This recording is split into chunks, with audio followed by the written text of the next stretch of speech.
Hello दोस्तों, आप सभी का स्वागत है आपके अपने YouTube चैनल अकाउंट ट्यूटोरियल में। हम लोग आज चर्चा करने वाले हैं रोम्बस यानी कि समचतुर्भुज के बारे में। तो समचतुर्भुज की क्वेश्चन प्रैक्टिस करने से पहले जो है दो तीन बात को जान लेते हैं समचतुर्भुज से रिलेटेड, उसके बाद जो है क्वेश्चंस का प्रैक्टिस करेंगे। तो देखिए, सबसे पहले जानते हैं कि समचतुर्भुज किसे कहते हैं। तो वैसा चतुर्भुज जिसकी चारों भुजा का मान आपस में बराबर हो उसे हम लोग समचतुर्भुज कहते हैं। अब यदि एक भुजा का मान यदि हम लोग ए मान लें तो सभी भुजा का जो मान है वो ए हो जाएगा, क्योंकि चारों भुजा का मान बराबर होता है। अब यहां से यदि हमें कोई समचतुर्भुज का परिमाप पूछ लें क्या होगा, तो परिमाप तो होता है सभी भुजा का मान का योग। तो यहाँ चार भुजा है और चारों भुजा का मान ए है, तो यानी कि परिमाप जो हो जाएगा वो 4a हो जाएगा। अब याद रखिएगा फिर यहाँ से आगे कि समचतुर्भुज में विकर्ण की जो संख्या होती है वो 2 होती है और दोनों विकर्ण का जो माप होता है वो अलग अलग होता है। इसलिए यदि हम लोग एक विकर्ण को यदि d1 मानेंगे तो दूसरी विकर्ण को हम लोग d2 मानेंगे। और अलग अलग इसलिए मान रहे हैं क्योंकि विकर्ण का माप अलग अलग होता है। यानी कि याद रखिएगा कि विकर्ण का जो माप होता है दोनों का वो अलग अलग होता है, लेकिन भुजा का जो मान होता है वो समान होता है समचतुर्भुज में, यानी कि रोम्बस में। अब दूसरी बात यहाँ से याद रखना है कि समचतुर्भुज की विकर्ण जहाँ काटती है वहां 90 डिग्री का कोण बनाती है। जब दोनों विकर्ण एक दूसरे को काटती है तो यहाँ भी काट रही है तो यहाँ भी 90 डिग्री का कोण, यहाँ भी काट रही है तो यहाँ भी 90 डिग्री का कोण, यहाँ भी काट रही है यहाँ भी काट रही है, तो 90 डिग्री का कोण बनाएगी। अब यदि हम लोग इस कटान बिंदु को यदि O मान ले तो AOD एक त्रिभुज हो जाएगा। इसी तरह COD भी एक त्रिभुज हो जाएगा। इसी तरह COB भी एक त्रिभुज हो जाएगा। इसी तरह BOA भी एक त्रिभुज हो जाएगा। और जब कभी भी किसी भी त्रिभुज के एक कोण का मान यदि 90 डिग्री हो जाता है तो वो त्रिभुज जो है समकोण त्रिभुज कहलाता है। तो यहाँ जो है हर एक त्रिभुज के एक एक कोण का जो मान है वो 90 डिग्री हो रहा है, यानी कि यहाँ जो त्रिभुज बनेगा वो समकोण त्रिभुज बनेगा। यानी कि AOD भी समकोण त्रिभुज, ये भी समकोण त्रिभुज, ये भी समकोण त्रिभुज और ये भी समकोण त्रिभुज। उसके बाद आगे यहाँ से याद रखिएगा कि समचतुर्भुज का विकर्ण जहाँ काटती है वहां से दोनों विकर्ण जो है एक दूसरे को दो बराबर भागों में बांटती है। यानी कि ये विकर्ण जो है इस विकर्ण को, ये विकर्ण जो है ये विकर्ण AC जो एक विकर्ण है BD को दो बराबर भागों में बांट देगी और BD को दो बराबर भागों में बांट देगी। उसके बाद जो है BD भी जो है AC को दो बराबर भागों में बांट देगी। यानी यदि इस विकर्ण के आधे का मान यानी कि AO यहां से यहां तक का मान यदि हम लोग 5 मान लेते हैं तो यहां से यहां तक का भी मान 5 हो जाएगा, ठीक ना। अब यदि इस विकर्ण का मान यदि 7 मान लेते हैं B से लेके O तक यहां तक, यानी कि तो यहां से यहां तक का भी मान जो है 7 ही हो जाएगा, क्योंकि विकर्ण भी एक दूसरे को दो बराबर भागों में बांटती है, ठीक ना। अब रहा यहाँ से यदि समचतुर्भुज का क्षेत्रफल निकालने का, तो हम लोग जो है दो तीन तरीके से समचतुर्भुज का क्षेत्रफल निकाल सकते हैं। एक तो जब कभी भी हमें समचतुर्भुज के दोनों विकर्ण का मान यदि पता रहे तो हम लोग जो है समचतुर्भुज का विकर्ण निकाल सकते हैं 1/2 गुने D1 गुने D2, यानी कि पहली विकर्ण गुने दूसरी विकर्ण करके 2 से यदि भाग दे देते हैं तो हमने जो है समचतुर्भुज का क्षेत्रफल निकल जाएगा। अब दूसरी तरीका से जो हम लोग विकर्ण समचतुर्भुज का क्षेत्रफल निकाल सकते हैं कि यदि हमें समचतुर्भुज के दोनों विकर्ण में से जो है किसी एक विकर्ण का मान यदि पता रहे और समचतुर्भुज की भुजा का भी मान यदि हमें पता हो जाता है तो हम जो है समचतुर्भुज का क्षेत्रफल निकाल सकते हैं समकोण त्रिभुज की मदद से। क्योंकि जब यहाँ से देख लीजिए एक समकोण त्रिभुज हो जाएगा, माना कि A ये हो गया और O ये हो गया और D ये हो जाएगा, यानी कि यहाँ से यहाँ तो एक समकोण त्रिभुज बन रहा है। यानी कि इस तरह एक समकोण त्रिभुज बनेगा और जब इस तरह समकोण त्रिभुज बनेगा तो 90 की सामने की भुजा को हम लोग क्या कहते हैं, कर्ण कहते हैं। तो इसी तरह समचतुर्भुज की जो भुजा हो जाएगा वो कर्ण का काम करेगा, और कर्ण का काम इसलिए करेगा क्योंकि इसके 90 डिग्री के सामने का भुजा है, तो इसलिए समचतुर्भुज की जो भुजा का जो मान होगा वो कर्ण का काम करेगा।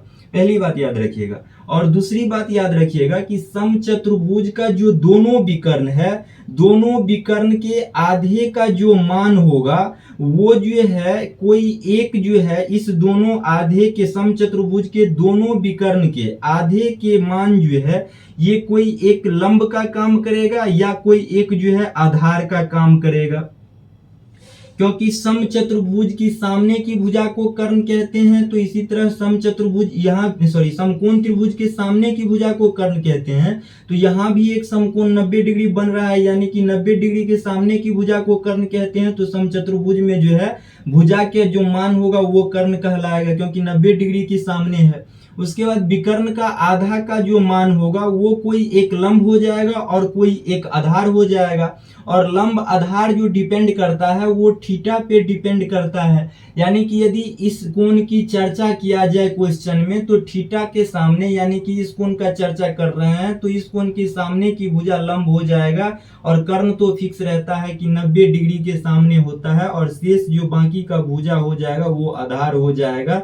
अब यदि इस कोण का चर्चा, यदि इस कोण का चर्चा ना करके इस कोण का चर्चा यदि क्वेश्चन में कर दे, तो ये जो हो जाएगा वो लंब हो जाएगा और ये भुजा का जो मान हो जाएगा अब लंब ना होके आधार होगा। ठीक ना, तो याद रखिएगा। तो अब जो है समचतुर्भुज को जो है क्वेश्चंस की मदद से जो है आसानी से समझने का हम लोग प्रयास करेंगे।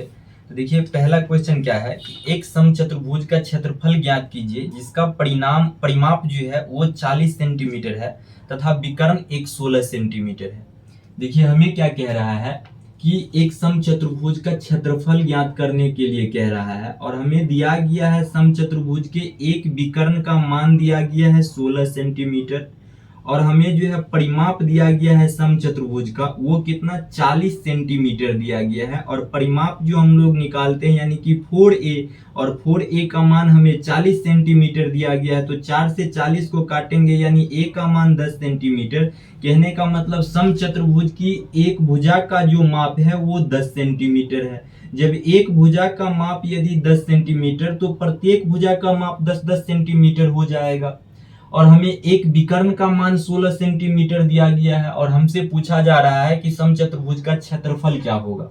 तो देखिए सबसे पहले हम लोग क्या करेंगे कि यहाँ समचतुर्भुज का विकर्ण काट रही है तो 90 डिग्री का कोण बना रही है, यहाँ भी 90 डिग्री, यहाँ भी 90 डिग्री, हर एक जगह 90-90 डिग्री का कोण बनाएगी काट रही है। तो अब 90 की सामने की भुजा को हम लोग क्या कहते हैं, कर्ण कहते हैं। तो ये कर्ण हो जाएगा, यानी कि कर्ण का मान कितना 10 हो जाएगा। और एक विकर्ण का मान 16 सेंटीमीटर दिया गया है, तो जब एक विकर्ण का मान 16 सेंटीमीटर, तो माना यदि इसी विकर्ण का माप मान लेते हैं हम 16 सेंटीमीटर रहा होगा, तो यहाँ से यहाँ तक 8 सेंटीमीटर और यहाँ से यहाँ तक 8 सेंटीमीटर, क्योंकि समचतुर्भुज का विकर्ण एक दूसरे को दो बराबर भागों में जो है वो बांटती है, इसलिए 8 सेंटीमीटर ये, 8 सेंटीमीटर ये, दो बराबर भाग में हो गया।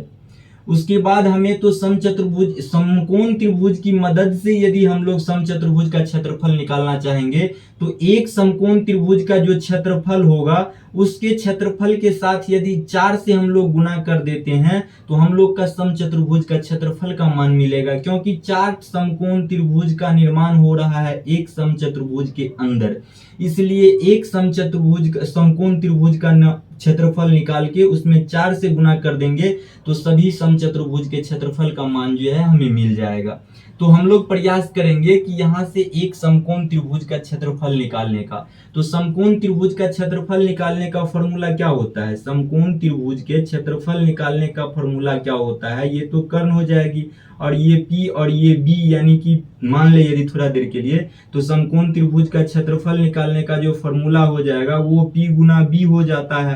तो हमें तो क्या चाहिए, हमें चाहिए ये दोनों भुजा का मान चाहिए, यानी कि इससे हमें तो कोई मतलब नहीं है। समकोण त्रिभुज की मदद से यदि क्षेत्रफल निकालेंगे तो इस भुजा का मान और इस भुजा का मान चाहिए। तो हमें तो ये 8 पता है और ये 10 पता है और इस भुजा का मान पता ही नहीं है, तो एक ट्रिपलेट नंबर होता है। यदि आप लोग ट्रिपलेट नंबर याद रखिएगा तो इस ट्रिपलेट नंबर की मदद से भी हम लोग समकोण त्रिभुज को आसानी से मान निकाल सकते हैं, क्षेत्रफल निकाल सकते हैं। अब ट्रिपलेट नंबर क्या होता है कि ट्रिपलेट नंबर में 3 भुजा के मान होता है और तीनों भुजा में जो होता है वो सबसे बड़ी भुजा के वर्ग करने पर 2 छोटी भुजा के वर्गों के योग के बराबर होता है, उसी को हम लोग जो है ट्रिपलेट नंबर कहते हैं। तो इस तरह करके यदि आप लोग 5-7 ट्रिपलेट नंबर याद रखते हैं तो कभी भी क्वेश्चंस बनाने में जो है आसानी से क्वेश्चंस बन जाएगा। और एक ट्रिपलेट नंबर की मदद से जो है हम लोग कई सारे ट्रिपलेट नंबर का निर्माण कर सकते हैं। तो अब देखिए कैसे, देखिए जैसा कि यहाँ 3, 4, 5 एक ट्रिपलेट नंबर है, और ये ट्रिपलेट नंबर इसलिए है क्योंकि बड़ी भुजा का मान कितना है, 5 है, और बड़ी भुजा का वर्ग करेंगे तो 25 हो जाएगा, और दो छोटी भुजा के वर्ग का योग जो है वो 25 होना चाहिए।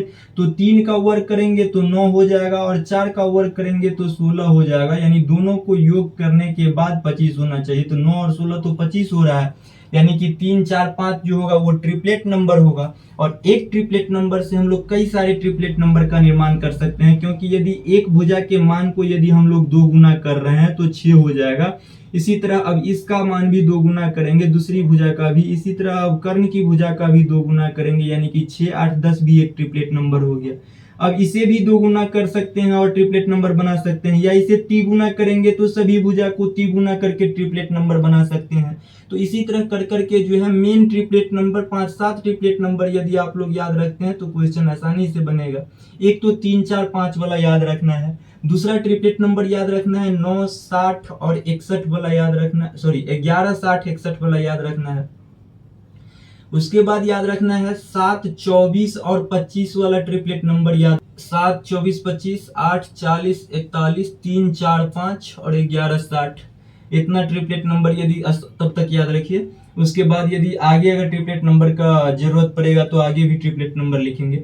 अभी देखिए, फिर अब यदि इस चतुर्भुज का हम लोग यदि क्षेत्रफल निकालना चाहें तो यहाँ तो एक भुजा का मान 8 था और दूसरा भुजा का मान 10 था, तो इसमें अब कौन सा ट्रिपलेट नंबर लगेगा, तो ये 3, 4, 5 वाला ट्रिपलेट नंबर लगेगा, क्योंकि 5 के मान को 2 गुना करेंगे तो 10, 4 के मान को 2 गुना करेंगे तो 8 और 3 के मान को 2 गुना करेंगे तो 6, यानी 6, 8, 10। कहने का मतलब एक भुजा तो 8 है, दूसरी भुजा 10 है, तो जब 8 और 10 है दूसरी भुजा तो तीसरी भुजा तो 6 ही होगा, तब तो ट्रिपलेट नंबर काम करेगा ना। तो अब हमें तो ये 6 यदि पता चल गया यहाँ से यहाँ तक का मान, तो ये भी 6 रहा होगा यहाँ से यहाँ तक का मान, यानी कि अब दूसरा विकर्ण भी हमें पता चल गया। तो दूसरा विकर्ण हमारा कितना है, D2 जो हमारा हो जाएगा वो कितना 12 हो जाएगा, और पहला विकर्ण हमारा कितना दिया गया था, 16 दिया गया था, और दूसरा विकर्ण हमारा कितना है, 12 है। अब यदि विकर्ण के मदद से भी हम लोग यदि क्षेत्रफल निकालना चाहेंगे तो 1/2 गुने 16 गुने 12 कर देंगे, तो ये हमारा समचतुर्भुज का क्षेत्रफल निकल जाएगा। यानी 2 से अब कटेगा 8 बार में, 12 8 96, यानी कि 96 सेंटीमीटर स्क्वायर जो होगा वो इस समचतुर्भुज का क्षेत्रफल होगा। या यदि इस समकोण त्रिभुज के मदद से हम लोग निकालना चाहते हैं तो देखिए इस समकोण त्रिभुज के मदद से कैसे निकालेंगे कि 1/2 गुने समकोण त्रिभुज की आधार और ऊंचाई, यानी कि 8 गुने 6 करेंगे। तो अब 8 गुने 6 तो 2 चौके 8 और 4 छक 24, यानी कि एक समकोण त्रिभुज का जो क्षेत्रफल आएगा वो कितना 4 आएगा। और इस तरह करके 4 समकोण त्रिभुज है, तो अब हम लोग क्या करेंगे कि 4 से गुना कर देंगे तो कितना हो जाएगा, 96 हो जाएगा। तो आप समकोण त्रिभुज के मदद से भी निकालिएगा तो वही आंसर आएगा, लेकिन एक का निकाल के 4 से गुना करना पड़ेगा, और विकर्ण के मदद से यदि निकालिएगा तो विकर्ण के मदद में 4 से गुना नहीं करना पड़ेगा, ठीक ना। तो चलिए देखते हैं अगला क्वेश्चन। अगला क्वेश्चन क्या है कि किसी समचतुर्भुज की एक भुजा की लंबाई जो है वो 61 सेंटीमीटर है और इसका क्षेत्रफल जो है वो 1320 सेंटीमीटर स्क्वायर है, तो इसके विकर्ण की लंबाई का योग बताइए। यानी हमसे क्या कहा जा रहा है कि समचतुर्भुज की एक भुजा का जो माप है वो 61 सेंटीमीटर है और इसका जो क्षेत्रफल है, तो क्षेत्रफल निकालने का तो फॉर्मूला होता है 1/d1 गुने d2 और बराबर ये क्षेत्रफल का फॉर्मूला होता है। तो इसका मान हमें दिया गया है सवाल में 1320 सेंटीमीटर, और हमसे जो है d1 प्लस d2 का जो है योग पूछा जा रहा है। तो देखिए सबसे पहले यदि हम लोग समचतुर्भुज एक बनाए पहले, तो देखिए समचतुर्भुज का जो डायग्राम होगा जो कुछ इस तरह होगा। अब उसके बाद जो है इसमें क्या कह रहा है कि एक भुजा का मान 61 सेंटीमीटर दिया गया है और हमसे पूछा जा रहा है कि समचतुर्भुज के विकर्ण का जो है योग क्या होगा, और समचतुर्भुज का क्षेत्रफल भी हमें 1320 सेंटीमीटर दिया गया है। तो यहाँ तो समचतुर्भुज के विकर्ण जो काट रही है वो 90-90 का कोण बना रही है, और 90 का कोण बनाने का अर्थ है कि समकोण त्रिभुज बना रही है, और जब समकोण त्रिभुज बना रही है तो समकोण की सामने की भुजा को हम लोग कर्ण कहते हैं, यानी कि समचतुर्भुज की भुजा कर्ण हो जाएगी, यानी कि 61 जो है वो कर्ण है। अब बाकी की जो दो भुजा है यहाँ से यहाँ, ये दो भुजा में से तो कोई एक लंब होगा और कोई एक आधार होगा। तो देखिए एक ट्रिपलेट नंबर आप लोग को पता होगा कि 11, 60 और 61 का ट्रिपलेट नंबर होता है। अब इस 11, 60, 61 वाला तो एक ही ट्रिपलेट नंबर होता ही है, इसलिए हमने 11, 60, 61 का ही लगाए, क्योंकि 61 एक भुजा का मान दिया गया है और 61 वाला एक ही ट्रिपलेट नंबर होता है 11, 60, 61, यानी कि ये समकोण त्रिभुज के तीनों भुजा का मान है 11, 60, 61। तो अब एक भुजा का मान हम 11 रख सकते हैं, तो दूसरी भुजा की मान को हम लोग 60 रखेंगे, तब तो जाके 11, 60, 61 समकोण त्रिभुज की भुजा का मान होगा। और जब यहाँ से यहाँ तक का मान 11 हो जाएगा तो यहाँ से यहाँ तक का मान भी 11 ही होगा, क्योंकि समचतुर्भुज की जो विकर्ण होती है वो दोनों एक दूसरे को दो बराबर भागों में बांटती है। और यहाँ से यहाँ तक यदि 60 हो जाएगा तो यहाँ से यहाँ तक भी 60 ही होगा, यानी कि समचतुर्भुज के एक विकर्ण का जो मान होगा यहाँ से यहाँ तक टोटल वो 120 हो जाएगा। और यहाँ से यहाँ तक 11 और 11, 22, यानी कि इसका जो संपूर्ण लंबाई हो जाएगा वो 22 सेंटीमीटर हो जाएगा। और हमसे यही पूछा जा रहा था कि समचतुर्भुज के विकर्ण की लंबाई का योग क्या होगा, तो एक विकर्ण तो 120 सेंटीमीटर, दूसरी विकर्ण 22 सेंटीमीटर, और दोनों विकर्ण का योग जो हो जाएगा वो कितना हो जाएगा, 142 सेंटीमीटर हो जाएगा। तो हम लोग ट्रिपलेट नंबर यदि हम लोग को याद रहेगा तो हम लोग जो है आसानी से जो है समचतुर्भुज को जो भी समचतुर्भुज में हमसे पूछा जाएगा उसका मान जो है हम लोग निकाल सकते हैं, ठीक ना। तो चलिए देखते हैं अगला क्वेश्चन। अगला क्वेश्चन है कि एक समचतुर्भुज का जो परिमाप है वो 40 सेंटीमीटर है और एक कोण का जो माप है वो 60 डिग्री है, तो उसका क्षेत्रफल क्या होगा। देखिए जब कभी भी क्वेश्चन हम लोग पीछे बनाए थे तो उसमें तो कोण नहीं दिया गया था, लेकिन इसमें कोण का माप दिया गया है और उसका परिमाप भी दिया गया है समचतुर्भुज का। तो परिमाप का अर्थ होता है 4a और 4a का मान कितना 40 दिया गया है, यानी कि 4 से 40 कटेगा तो a का मान 10 हो जाएगा। और जब a का मान 10 होगा तो एक भुजा का मान यानी कि 10 हुआ, तो प्रत्येक भुजा का मान 10 हो जाएगा। उसके बाद क्या कह रहा है कि उसका एक कोण दिया गया है समचतुर्भुज का। तो देखिए समचतुर्भुज के कोण में रिलेटेड क्या होता है, कोण से और विकर्ण से जो रिलेटेड प्रॉपर्टीज होता है वो पहले हम लोग जान लेते हैं। उसके बाद जो है इस क्वेश्चन को यदि हम लोग बनाएंगे तो आसानी से बनेगा, ठीक ना।